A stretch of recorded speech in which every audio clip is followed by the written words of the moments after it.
absolutely. Because the next fight we definitely need to spend some time on because we both feel the exact same way and we both feel differently than the judges. So that's always fun to get into, you know? Yeah, I mean the beefy boys coming in hot. Carlos Felipe, however you say it.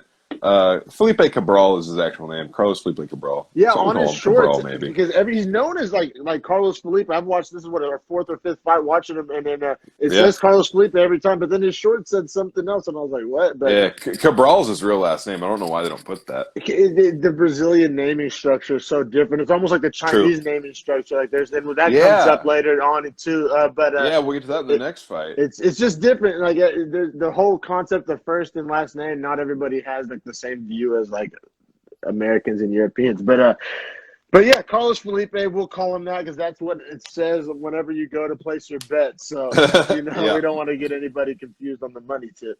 He was the minus 200 favorite. He's fighting Justin Tafa, who was plus 170. Tafa had said that his last fight against Jorgen De Castro that he lost, he went from fighting in bars with like 500 people Yeah. to like in arenas, and he was like, that was just a big change. I wasn't really ready for like the moment. Yeah, the lights were too bright. Yeah, he self-admitted that. And it was crazy. Whenever he was coming out, I was like, damn, this Mark Hunt looking motherfucker. And then it Dude, with comes the out. belly button tat, dude. The belly button tat. Like anybody that has tattoos, like I have quite a few myself, like that's just like an insane psycho thing to That's do. savage. That sounds so terrible. Like I Well, literally like curled up whenever I saw that. I was like, oh, that would suck. do you know what Hardy was alluding to whenever he was talking about the tattoo and how Tai Tuivasa told him about what those Maori tattoos are?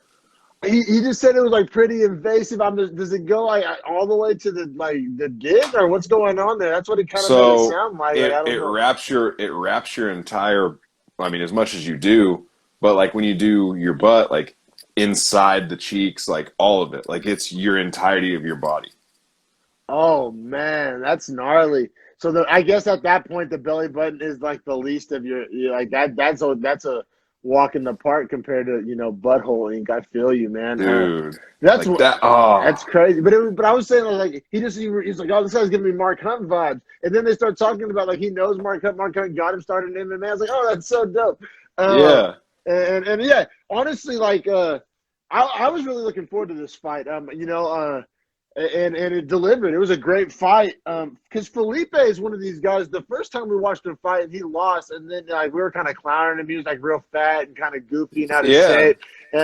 But then he came back with like two like knockout wins in a row, and we're like, damn, Beat Jorgen De Castro. Looked really good doing it. yeah, we're like, do we have to take this guy seriously? And then we'll get into this, man. But so round one, Tafa, you had Tafa winning one, right? Yeah, absolutely. I thought he was controlling the pace and landing some nice leg kicks. Yeah, he was definitely he was controlling the pace. He was the more active fighter, and it's like it wasn't just volume. It was like he was landing quality shots and like causing damage for sure. I definitely gave round one to Tafa. Round two, I have all caps, beefy banger. They were fucking Yeah. throwing. It was badass. I guess it's what everybody envisions in their head of a heavyweight fight, like what they wanted to be. Round two of And, this fight was that. and Tafa got hurt at the end of that round, too. Yeah. Felipe landed a nice couple shots. Yeah. And that's actually why I scored that round for Felipe. Yeah, well, Because I thought it was super even, except for he got closer to finishing than Tafa.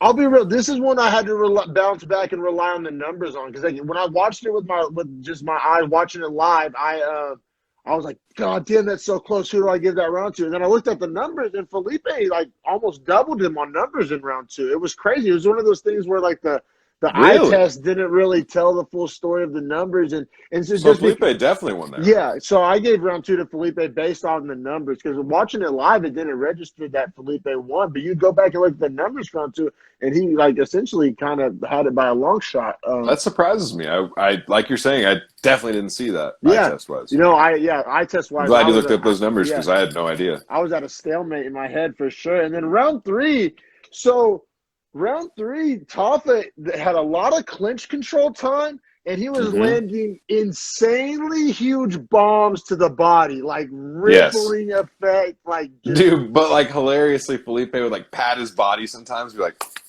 yeah, it was so great. Felipe, It was so I mean, great. he was eating shots and talking shit, and like They call him the Brazilian Diaz brother heavyweight. That's hilarious. I mean, he's a wild man. He's a wild man, and who doesn't love a heavyweight that's a wild man? Like, he's not afraid to get hit.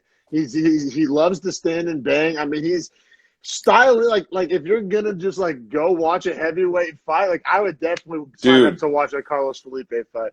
they were doing something I've never seen guys in a fight do before. They were literally putting their foreheads Forehead to together and forehead. literally trading shots like they were standing in a phone booth. It's Like like that that's drill where you put one definition. foot in the tire.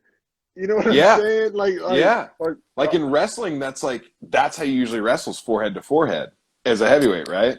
So it's crazy to think that like grappling, that's usually how a grappling match is done, and they're striking each other in the face and body. in body, huge body shots. But yeah, man.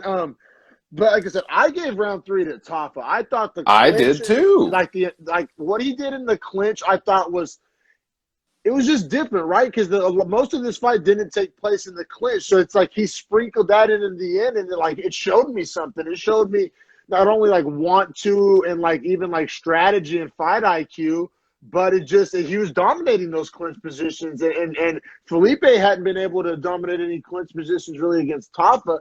So I don't know. I really I kind of weighted that factored that clinch time in heavily in my third round, and I gave round three to Tafa. I did too, man. I did too. And honestly, the ending, if when they replayed the slow mo, he's just picking apart Felipe and then dodging those shots. Like at the end where they just started trading for like the last 15 Yeah, seconds when that there's was about 20 seconds to crazy. go. They were like, "Meet me right." Yeah, Yeah. Yeah. And at and they heavyweight, that's like, did. bro, what are you guys doing? Yeah, Like 135ers can do that because there's a good chance you don't get put to sleep. Heavyweight, exact opposite percentages. Like good chance you do get put to sleep doing that. no, it was crazy. They threw caution to the wind. Like I said, they put on a motherfucking show. I mean, I was thoroughly entertained. Are you not entertained? I was fucking Yeah. entertained. And it was a badass fight. It's a shame because I think Tafa. It had been like over a year since he fought, and I don't know. And the UFC's definitely, I think, trying to build Felipe. It was like whenever Felipe got that split, because it was a split decision, and we like to have a kind of a beefy breakdown rule where we try not to like get too upset over a split decision because the nature of this split decision was that it was razor thin and somebody had to win. But I don't know. I thought Tafa clearly won 2 rounds out of 3. Me too.